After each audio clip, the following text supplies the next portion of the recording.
mensagem é a seguinte: continue, continue, porque o teatro não pode acabar.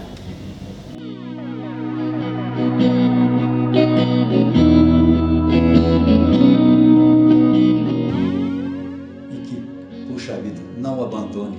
Aproveite esse gás que vocês têm, não deixe. Continue, não faça como eu fiz.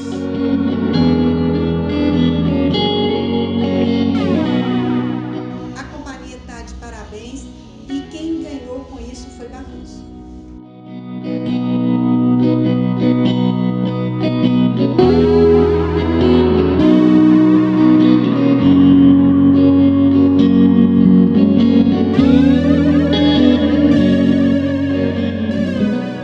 Segue em frente, não desista nunca, porque Barroso precisa disso.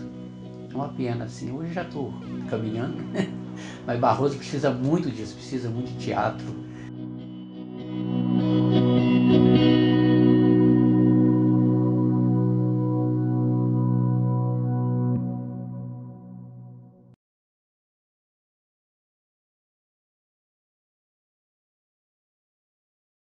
Quando chegou em Barroso as touradas em 1930, eles traziam entre os intervalos das touradas algum teatro, para apresentar teatro, e o povo começou a se interessar. Na década de 40 e 50, quando começou a vir os grandes circos em Barroso, os empresários não tinham televisão, rádio era muito pouco, a diversão era ir para o teatro. Na década de 40, ela fazia as tardezinhas, 6 horas da tarde, ela costumava montar saraus na casa dela, onde ela tocava piano, e os jovens dançavam. E com isso foi surgindo a ideia de montar a companhia de teatro. E ela, por ser uma pessoa muito ativa, muito culta e muito habilidosa, ela mesma que costurava, fazia todos os figurinos, todos os adereços, os sapatos para os integrantes do teatro. E o meu avô, por ser um grande incentivador da esposa, ele construía os cenários. O hobby dele era marcenaria e ele montava todo o cenário das peças. A minha avó e a minha tia Zari faziam todas as roupas e todo o cenário das peças. E a minha mãe era a atriz principal, com os amigos, né, como o seu Humberto Carbonell, o seu Humberto Mirandella, o Zé Meneguim, a Alice. Então a juventude barrosense se unia para encenar as peças que ela produzia. A partir de 1950, quando os empresários Barroso se preparavam para a emancipação, já tinha tido a primeira derrota em 48 da emancipação e preparava para a segunda de 53, os empresários afastaram e a dona Elisa de Buzzati assumiu o Teatro em Barroso. Olha, era tão bacana essa época do teatro, da dona Elisa, né? Que elas eram convidados para apresentar em São João del Rei, Barbacena, Ibertioga, Juiz de Fora. Foram essas cidades que a companhia esteve para apresentar as peças, né, que eram encenadas aqui em Barroso. Que era ensaiado e apresentado no Cine Teatro para Todos, que era na Praça Santana, que prédio pertencente à igreja. Era um teatro muito bacana, assim, charmosíssimo, era pequeno, mas ele tinha aquela estrutura da década de 40, arquitetura toda muito bacana, e um palco elevado de 1 metro de altura, e atrás tinha os camarins. Só que esse teatro era da paróquia, então o padre Luiz, ele era muito rigoroso, e ele fazia questão de, antes das peças, ele entrar e fiscalizar todo o cenário e o vestuário da peça, para ver se não tinha nada indecente. Hoje a gente calcula que ele deveria ter uns 10 metros de largura, uns 30, 35 de comprimento, o que daria uma capacidade de que umas 400 pessoas, que teria uma galeria, tinha uma galeriazinha também em cima. Então seriam umas 400 pessoas. Naquela época seria muito grande para Barroso. Uma cidade tinha 6 mil habitantes, na emancipação nós tínhamos 2 mil e poucas. O teatro era grande para Barroso. Da lembrança de quando eu era pequena, era 100%. Todas as apresentações de teatro era público lotado. porque era o grande evento da cidade quando tinha as apresentações de teatro da companhia da minha avó Elisa. O povo participava muito, com muitos aplausos, era realmente uma coisa, um acontecimento na cidade. Sempre que havia apresentação teatral era casa cheia. Eu me lembro, eu era muito pequenininha e foi uma das últimas peças que minha avó apresentou. Eu vim para um ensaio, né? E eu estava nos camarins e a minha irmã mais velha, Elisinha, ela subia nas portas e ficava sentada lá em cima. Eu era pequenininha, não dava conta e fiquei no meio da porta, né? E o padre Luiz achou a coisa mais engraçada do mundo. Então, até quando, décadas e décadas, eu já era adolescente, ele passava perto de mim e me perguntava se eu continuava subindo nas portas. Infelizmente, ele foi demolido. Não me recordo em qual gestão, em qual época, de qual prefeito. Eu só sei que ele ficava do lado do Bar Santana e que hoje é essa área que foi construída a prefeitura, o prédio dos Três Poderes. E durante muito tempo aqui ficou um terreno baldio que se fazia até feira nos finais de semana. Que infelizmente foi vendido depois de espaço à prefeitura e anos depois o Genésio comprou a parte lateral também onde era funcionava correio, coletoria, que todo o material e desmanchou para construir o prédio dos Três Poderes. E isso, naquela época, foi definitivo para o fim do teatro na época, isso por volta de 1970. Então, naquele tempo, o teatro deu uma estagnada muito grande.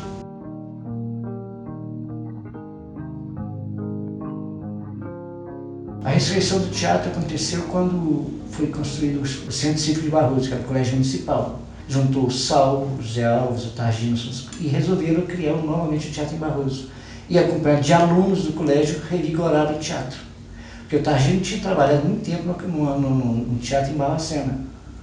E ele tinha uma base muito grande. E o Saulo tinha uma boa vontade com a cultura e com o teatro. E aí o teatro voltou a Barroso. Com o nome de Atuação. E fizemos a peça de Natal de Maria Clara Machado, Boi e o Burro no Caminho de Belém, que teve participação do Rogério, da Regina e outros tantos que eu, no momento, teria que anotar para lembrar o nome. São muitas pessoas. Entre as quais estava também a Eica. Na peça exigia as 3 rainhas, além dos 3 reis magos. É uma intenção da Maria Clara Machado mostrar as 3 raças nisso aí. Olha, tem pessoas assim que já fazia isso e era renomado aí na cidade. O Iranildo também veio participar do nosso grupo. Nós montamos a peça também de Maria Clara Machado, Plufitio Fantasminha. Sabe, eu fui polivalente até. Ora eu dirigia e participava, e ora só participava.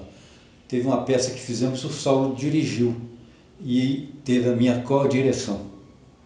O título dela é Universitário Morre às 8. Tem bem semelhança com a vida dele, viu? Sinceramente, a peça. O autor, eu esqueci quem. Mas tinha uma semelhança muito grande com a vida dele. Sabe, para mim foi épico na minha vida. É como se tivesse feito um filme de cinemascope, tal qual aquele Ben-Hur que eles falam. Foi uma maravilha, Morte e Vida Severina. Eu fiz o Severino.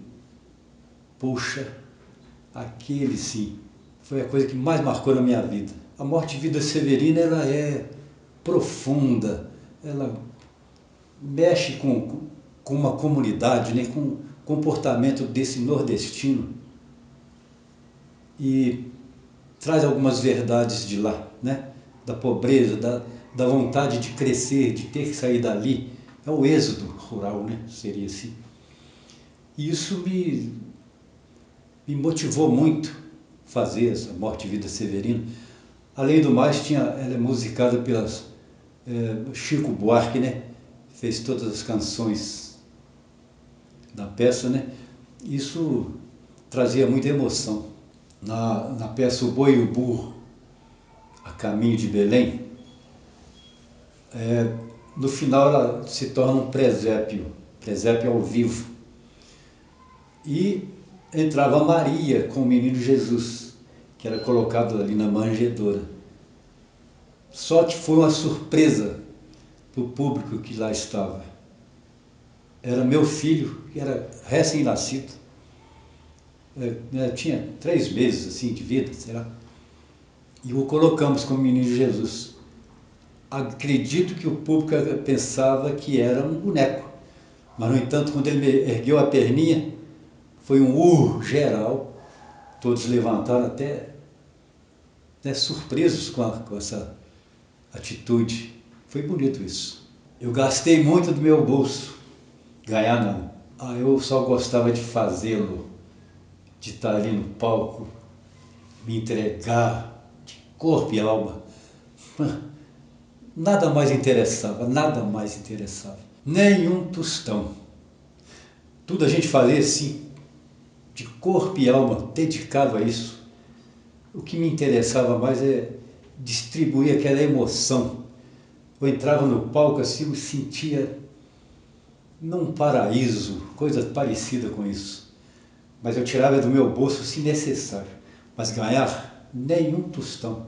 Passa pela minha cabeça ainda reunir aquela turminha e fazer um teatro, fazer um grupo assim de velha guarda, né? Eu tenho certeza que o público aqui gostaria muito de rever, porque a gente faz aquelas peças bem assim, como que a gente chama aquilo? Bem a maneira grega, sabe?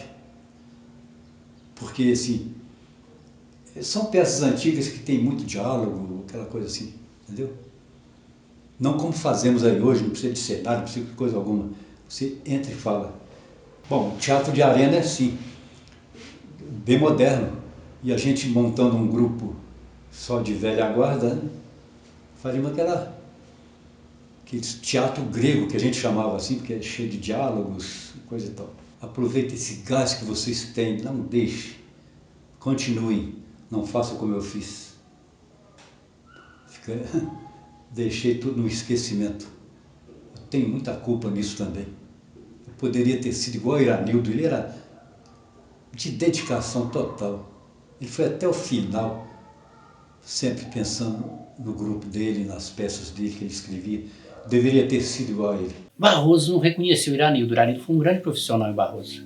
Um grande ator, né? Ele era ator, diretor e escritor. Escritor, né? Ele fazia tudo. E tinha o dom para fazer.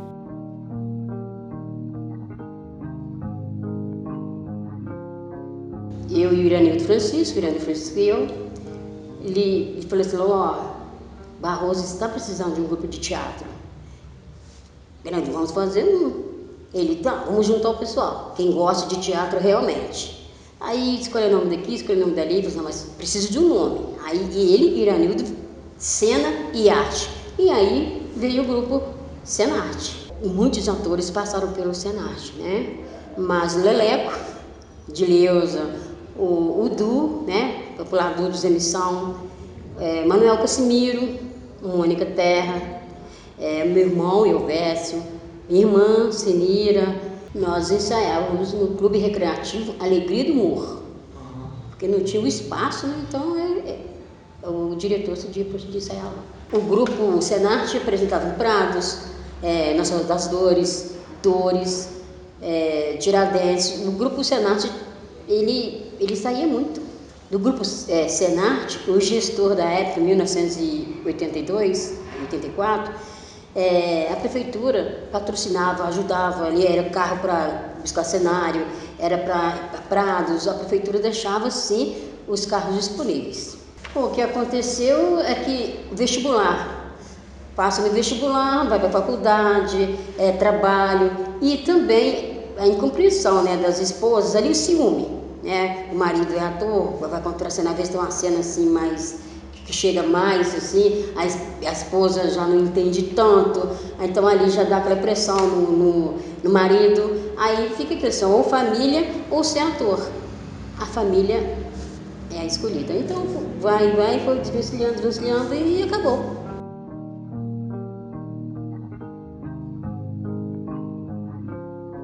Ele foi um cara assim que sempre envolveu a gente nas coisas da cultura e da igreja também, né? A gente era vicentino, a gente fazia parte da conferência de São Luís Gonzaga. E na época ele me convidou a fazer. Começou com uma pecinha com 3 falas, né? E depois já foi aumentando uns pouquinho. Isso foi em 1998, através do trabalho da Comissão de Jovens Vicentina, da Sociedade de São Vicente de Paulo de Barroso. E aí ele foi lá na minha casa, bateu lá num dia lá, eu com 14, 15 anos. Ele falou, Juninho, entra lá, tem um papel para você na peça. E aí eu entrei, né, para os vicentinos. E foi ótimo, assim, foi onde eu aprendi muito, né, fazer teatro, né, tinha pessoas mais jovens, mas também tinha pessoas mais experientes, então aquele ambiente ali me favoreceu muito para eu me desenvolver como pessoa e também como ator. Então minha jornada com os vicentinos começou aí. Éramos sempre mais para o movimento vicentino, onde tinha encontros de vicentinos, encontros de jovens das comissões vicentinas. Nós tivemos, assim, várias apresentações aqui em Barroso. Aí nós apresentamos também em São João os encontros de comissão. E tivemos também as apresentações no encontro de produtor rural, onde a gente fomos em Tiradentes, Lagoa Dourada, São Vicente de Minas e Santa Rita de Sapucaí. Eu acredito que uns 4 anos ainda, assim, os vicentinos ele não tinha aquela rotina de grupo, de se encontrar né, toda semana. Encontrava quando aparecia alguma peça de teatro para fazer, né? Tipo, tinha Semana Santa, Paixão de Cristo, aquela encenação que acontece na sexta-feira da Paixão, na parte da manhã. Aí a gente encontrava, né, uns meses antes já para distribuir papel e ensaiar. Aparecia alguma outra apresentação com temática tal, que a gente também fazia muito isso. Não era aquele teatro, né, com peças, né? Era peças mais feitas por encomenda, né? A temática sobre combate a drogas. Então a gente ia, reunia e fazia. Então a gente ficou nesse período, eu creio que eu devo ter ficado uns 4 anos aí com os vicentinos e com o Iranildo fazendo teatro. Bom, quando era no encontro, a gente fizemos 2 apresentações lá no FAP. A gente teve essa alegria de poder apresentar lá, para um lugar mais apropriado, né? Fizemos 2 vezes lá, foi muito bom. Nos bairros, em todos os bairros ali, estava a comissão de jovens dos vicentinos. Na época a gente tinha assim, essa facilidade de trazer jovem para a sociedade através do teatro. A gente convidava, não ia, mas a gente fizesse teatro, aí convidava, igual o Luciano do ABC, a gente convidou ele para vir para o teatro a gente levou para a comissão e depois para a Sociedade de São Vicente de Paulo. Ele foi um trabalho que a gente fez. Na época o Padre Fábio convidou a gente, aos jovens vicentinos, para fazer a Via Sacra, porque na época estava meio fracassado, né? A gente fizemos 9 anos. Antes era o Glaucio, né, que fazia o papel de Cristo, e o Marcelo Tião Costa também fez antes. Aí nós fizemos 9 anos, graças a Deus. Através de um trabalho, os vicentinos com o pessoal os irmãos do Santíssimo, né? E os coroinhas. Eu fazia o meu trajeto durante a encenação, né? Que era um teatro, mas era emocionante. Eu pedia a Deus por todo mundo, para os amigos, para os inimigos. E a alegria que eu tinha de ver, eu consegui tirar lágrimas não só dos adultos, mas também das crianças. Ele chorava de ver. É porque vamos respeitar o Luciano, o ABC, ele fazia papel de Centurião. Ele fazia um papel assim, em cima, né? E muita gente xingava ele, falava que ele, nossa, você tá pegando pesado, xingava até palavrão feio. Não, porque ele fazia, ele ia assim. Estava fazendo uma encenação que tinha que ser quase a verdade, né? Nós fomos pro Jardim Europa na vez, foi aniversário do FAP. As mulheres xingou muito porque a avenida fora. Né? Eu me empurrava na hora certa, eu caía na hora certa. E foi muito bom isso aí. Nossa, eu gostaria que muita gente fizesse esse papel. É bom. É uma oportunidade a gente ter também de refletir, né, o que Jesus sofreu por nós. Nossa, nada paga isso. Ele escrevia à mão, né? E na época o teatro ainda era feito de 3 atos, né? Ele escrevia à mão mesmo, porque não tinha máquina de estilografar. Era tudo simples mesmo, era artesanal. Para cada personagem, ele tirava ali à mão. Aqui, à mão, cada personagem. Ele escrevia à mão, né? Eu passava, esse aqui é o meu texto. O nome da peça é Rosas para Nossa Senhora. É uma peça que no final, quem estava lá chorava. porque o final dele era muito emocionante. Ele escrevia à mão, passava um para cada um. A gente decorava, ensaiava, e as apresentações eram boas. Assim, ele não xingava a gente, mas fazia a gente dedicar, né? Então, era a 3 folhinhas só, mas... Eu falei, começava com 3 falas, aí depois passava para 3 folhas. Então, ele tinha um dom que... É poucos que tem um dom desse. Eu tinha o Iranildo para mim como um pai, não só como um amigo. Eu tenho muitas coisas, me passava muitas mensagens, ele escrevia com a letra deles, né? Era a letra dele. Então, na hora que a gente estava assim meio caidão, ele vinha e levantava a gente. A comissão estava quase acabando, porque jovem é complicado de mexer com um jovem. Ele vinha e era um jovem, rapaz, custando andar, mas morreu jovem, tá? O espírito dele era jovem. Então, aquele foi um paizão que eu tive. Sem dúvida. Nós começamos em 1998 e em 2013 foi a última apresentação. Na época que o Iranildo já começou a se sentir, né? Assim, já ficou doente, né? Aí, por causa do Iranildo, ele ficou cabeça, né?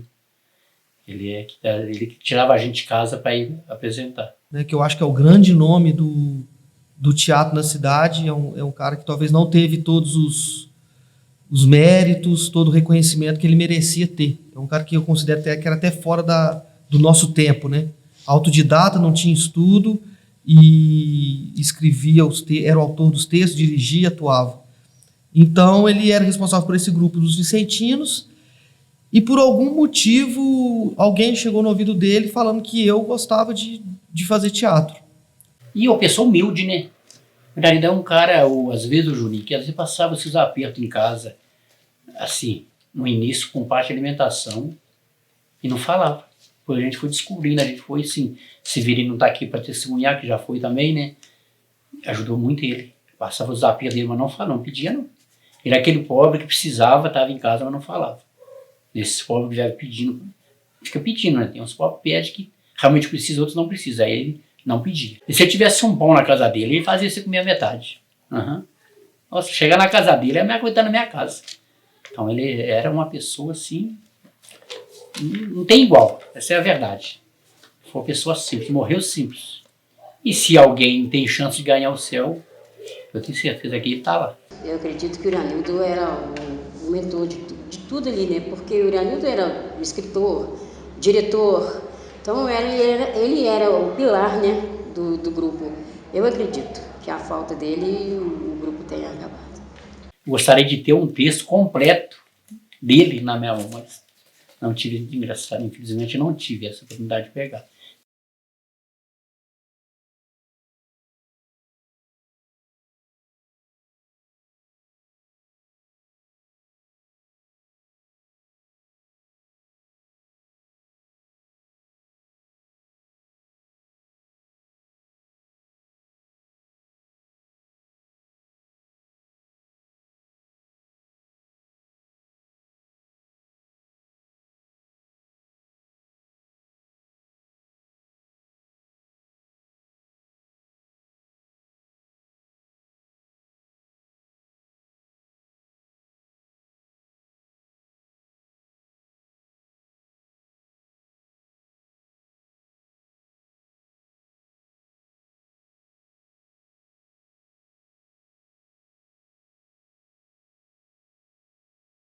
O que eu queria deixar de mensagem para quem continua no teatro é: viva da sua maneira,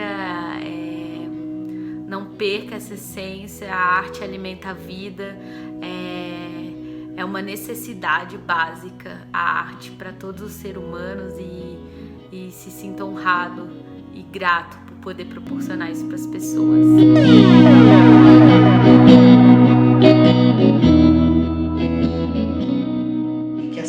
Precisam, né, de arte, as pessoas precisam de estar em contato com a cultura, com a arte, com o teatro.